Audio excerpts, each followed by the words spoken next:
So I just got these fence panels here for my raised bed here for my garden. So first off, thank you to the company for sending these out to me to try out. So these are these little fence panels here. You just press into the ground. It'll keep small animals out of certain areas you want to protect. So I have these raised beds here. So not much growing in there right now because it's winter, but it'll keep the dogs out when stuff is growing in there. So you get 10 of these panels. They are, let me show you the size here. So this is the size of it here. They have the stakes in there, so really easy to just press into the ground, just like that, and then it'll keep your dogs or other small animals out of whatever area you want.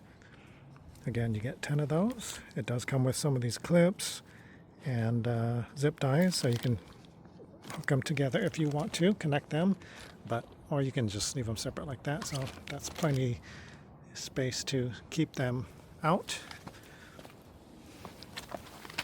So yeah, really nice metal material, very nice and stiff and durable, really nice quality. So yeah, one starts growing here in the springtime. I'll be using these more to keep my dogs out of this area and protect the plants that are in there. So if you need something like this for your garden, definitely check these out. They look nice and they'll help protect your garden.